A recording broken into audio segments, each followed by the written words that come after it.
What's going on, guys? It's Screecher, and today we're going to be asking the question of how good is Dragma? Well, by the fact that I've kind of already made 2 videos on this deck and gone as far as to goddamn proxy the deck in real life. I mean, look at this board. What is this board? I'll tell you. I mean, the deck literally has everything. It puts up negates, it puts up floodgates, it's so goddamn small that you can play 37 hand traps, it's so goddamn small that you can play 37 floodgates, and most of all, it has a fucking waifu! I mean, look at her. She's blonde, she's in a mech, and she has some sword scythe looking thing that looks like it came straight out of the anime Ruby. Actually, Mr. Twitchin, sir, Ruby is not actually an anime. Fuck off, you simp! Ruby is an anime, I said so! I mean, she is pretty cute, and that is enough to excite half of you simps that play this game. She is basically the 2020 version of Sky Striker Ace Ray, so I'll tell you what, she is the new waifu. Move along, you know, there's a new waifu in town. I'm sorry, please don't hurt me, I love you really.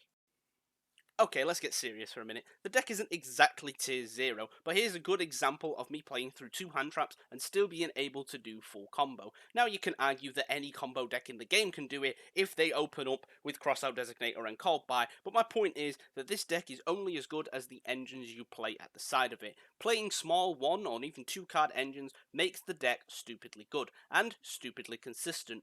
If you're going to play the Invoked engine, you have the searches with the Alistair. If you're going to play the Synchro, you have the searches with tuning. And most importantly, all of your Dragma combos only require the spell or Ecclesia, and off that you get endless searches. So the deck is definitely a 5 out of 5 for consistency. But what about board presence? How impactful is that board to stare at?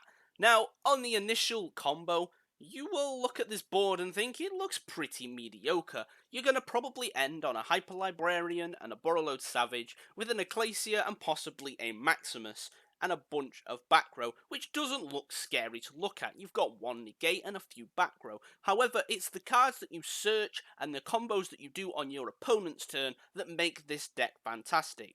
Here, as you can see, we end on exactly that board, and all he has to deal with is the Borreload Savage, which he deals with a Kaiju. However, we're going to go ahead and put up a Winder and negate the Soul-Eating Overraptor, which is enough to just straight make him scoop and go to game 2.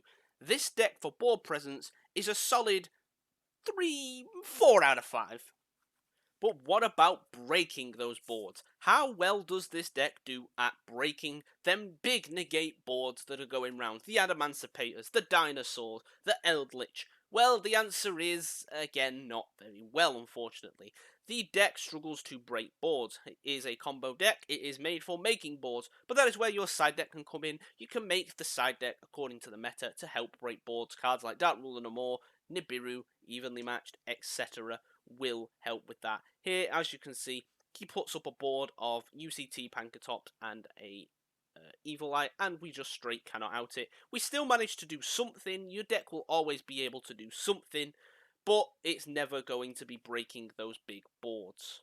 And the last thing we're going to talk about is the sheer power of the deck. How does it deal with those big, beefy monsters? Well, pretty good, actually. The trap will pop 2 if you send a card like Elder Entity Nts. You can pop 2, including a monster and any card on the field.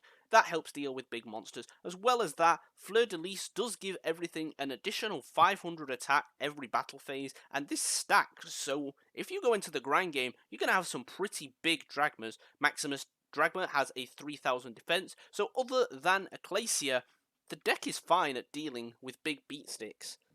A solid 4 or 5 I feel is necessary for this, and that sort of concludes how good the deck is. Will it be meta? Well, it's proven to be in the OCG. This is a random OCG event that I have taken off of Google, and as you can see, Dragma invoked 5.7%. I feel the deck will hold its own in the TCG meta, and will potentially get a lot of tops, sitting maybe around the 1.5 tier.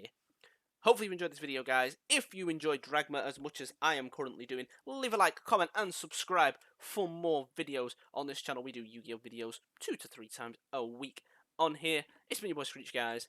Peace.